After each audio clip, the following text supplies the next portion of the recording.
Continuamos con el capítulo 4 del libro Estrategias docentes para un aprendizaje significativo de Frida Díaz Barriga. Estamos en la página 109 en el subtítulo Tipos de grupo y beneficios del aprendizaje cooperativo.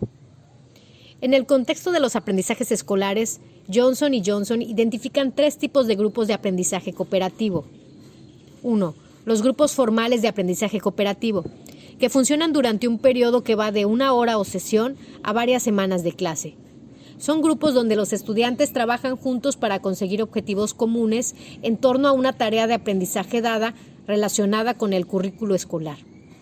2. Los grupos informales de aprendizaje cooperativo, que tienen como límite el tiempo de duración de una clase, 1 o 2 horas por ejemplo.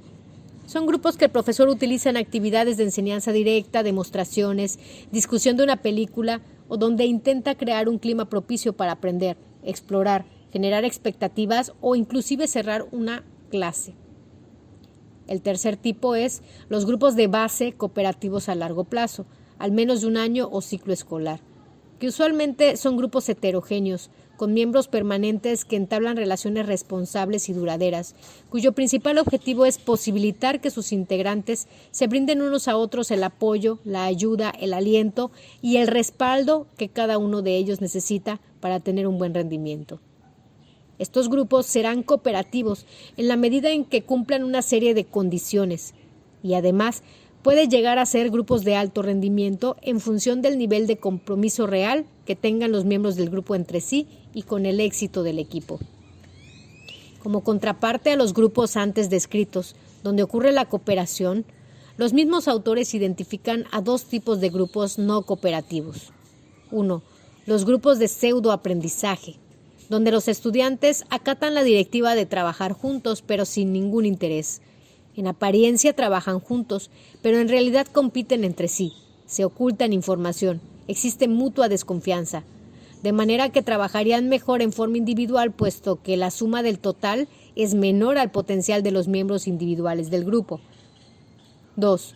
Los grupos o equipos de aprendizaje tradicional, en los cuales se pide a los alumnos que trabajen juntos y ellos están dispuestos a hacerlo, e intercambian o se reparten la información, pero la disposición real por compartir y ayudar al otro a aprender es mínima.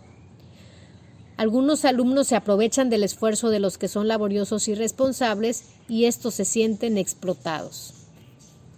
También sucede que en los grupos de trabajo tradicionales, algunos de los alumnos más habilidosos asumen un liderazgo tal que solo ellos se benefician de la experiencia a expensas de los miembros menos habilidosos.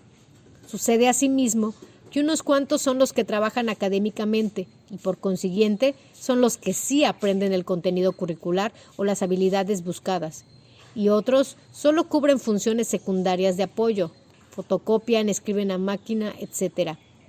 Esta división inadecuada de funciones, aunada a un esquema competitivo al interior del grupo, llega a manifestarse en luchas de poder, conflictos divisionistas y segregación de algunos miembros.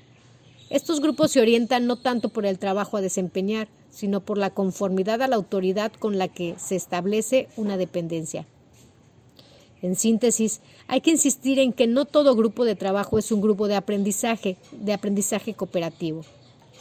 Simplemente colocar a los estudiantes en grupo y decirles que trabajen juntos no significa que deseen o sepan cooperar. Ahora, es pertinente considerar la siguiente reflexión. Los profesores a menudo dicen recurrir a métodos de enseñanza-aprendizaje que potencialmente promueven el aprendizaje cooperativo. Por ejemplo, los grupos de estudio, los equipos de investigación documental y de laboratorio, los talleres de trabajo, los círculos de lectura, entre otros. Sin embargo, a la luz de todo lo antes expuesto, el empleo de estas metodologías puede o no favorecer el trabajo en equipos cooperativos, dependiendo de cómo se conduzca. Aunque parezca obvio, resulta importante preguntarse el por qué es importante trabajar desde la perspectiva del aprendizaje cooperativo y qué tipo de beneficios proporciona este a profesores y alumnos.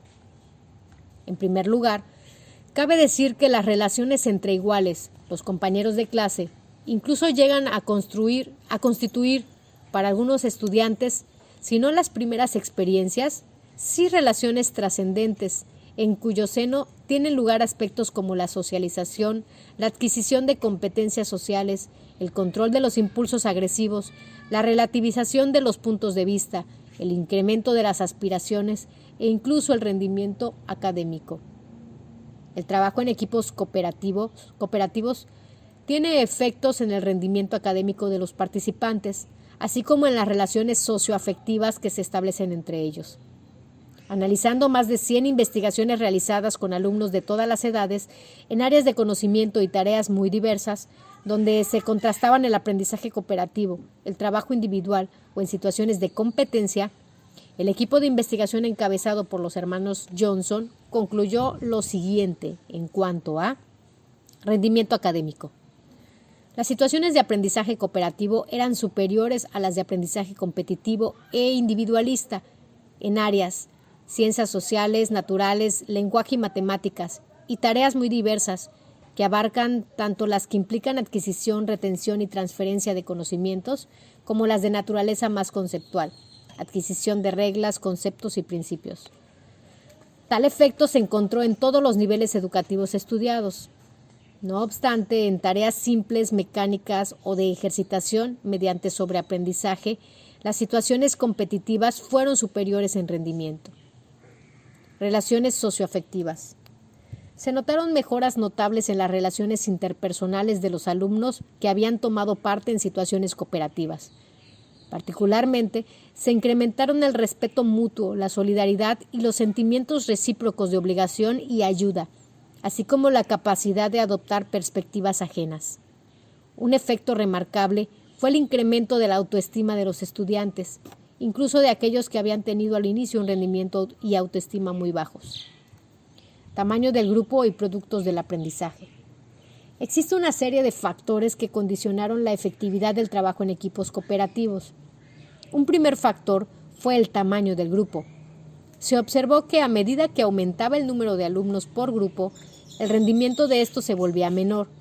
Los investigadores citados recomiendan, por consiguiente, la conformación de grupos pequeños de trabajo, no más de 6 integrantes en cada uno. Es más, entre los alumnos de menor edad, la eficacia de las experiencias de aprendizaje cooperativo es mayor en grupos aún menos numerosos. Asimismo, se observó que el rendimiento y los logros de aprendizaje son mayores cuando los alumnos deben preparar un trabajo final.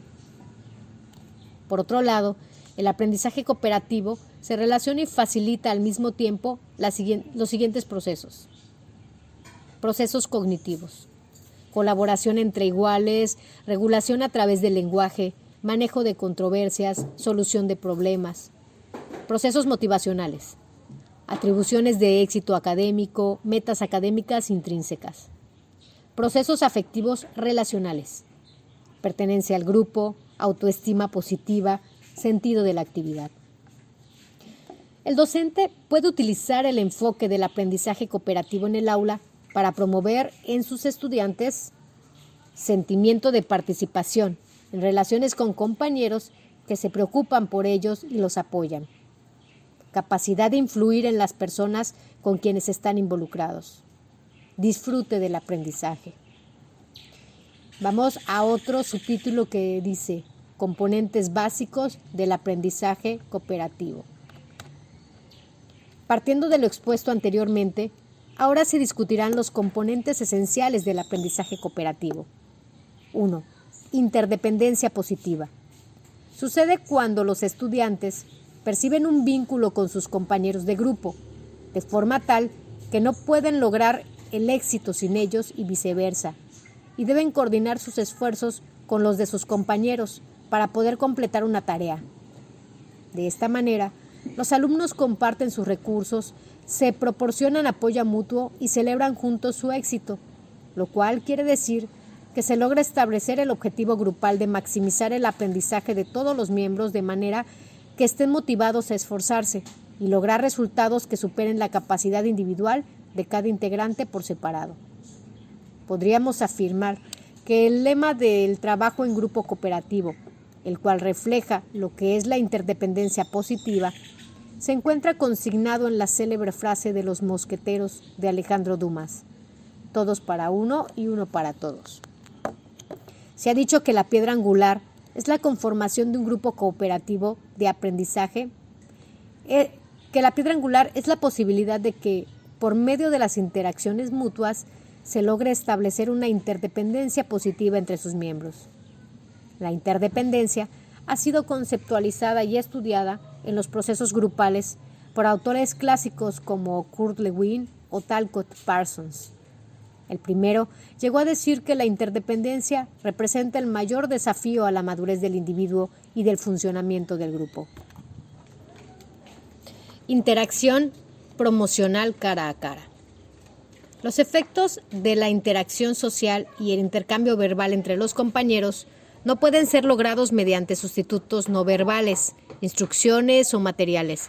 Más que estrellas, se necesita gente talentosa que no puede hacerlo sola.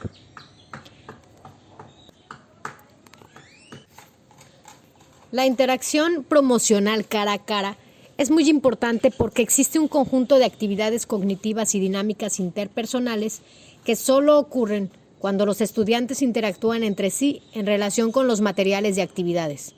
Por ejemplo, explicaciones propias sobre cómo resolver problemas, discusiones acerca de la naturaleza de los conceptos por aprender, enseñanza del propio conocimiento a los demás compañeros, explicación de experiencias pasadas relacionadas con la nueva información, etc.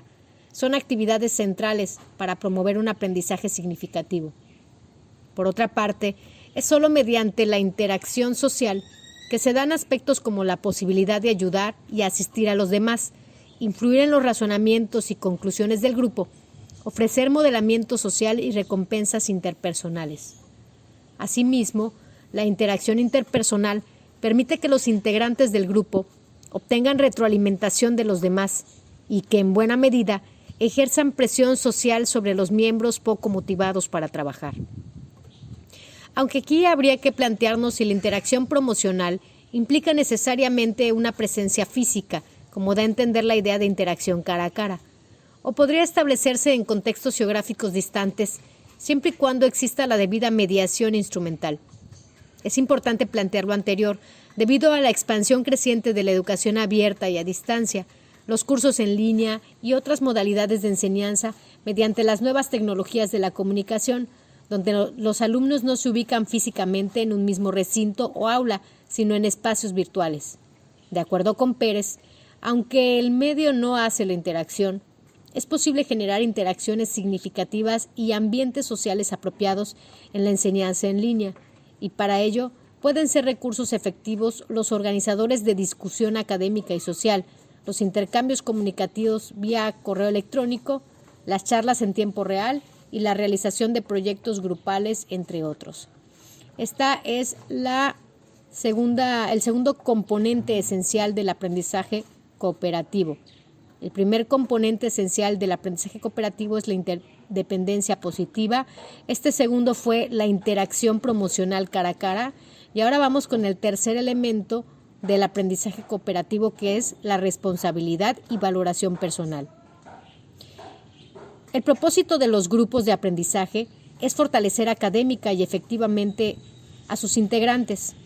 En tal sentido, se requiere de la existencia de una evaluación del avance personal, la cual va hacia el individuo y su grupo, para que de esa manera el grupo conozca quién necesita más apoyo para completar las actividades y evitar que unos descansen con el trabajo de los demás. Para asegurar que cada individuo sea valorado convenientemente, se requiere 1. Evaluar cuánto del esfuerzo que realiza cada miembro contribuye al trabajo del grupo. 2. Proporcionar retroalimentación a nivel individual, así como grupal. 3. Auxiliar a los grupos para evitar esfuerzos redundantes por parte de sus miembros. 4. Asegurar que cada miembro sea responsable del resultado final. Y 5. Al otorgar la calificación, ponderar tanto la implicación y logros personales como los grupales. Sapon-Shevin denomina a este componente la rendición de cuentas personal, pero aclara que aunque cada alumno es responsable de su aprendizaje, no debe esperarse que todos los estudiantes aprendan lo mismo, y en este sentido es que puede darse expresión a las diferencias personales y a las necesidades educativas de cada quien. Así, notamos que el aprendizaje cooperativo no está reñido con la personalización de la enseñanza, en cuanto que se respeta la diferencia y se promueven las aulas inclusivas. Este fue el tercer componente esencial del aprendizaje cooperativo. El primer componente esencial del aprendizaje cooperativo fue la interdependencia positiva.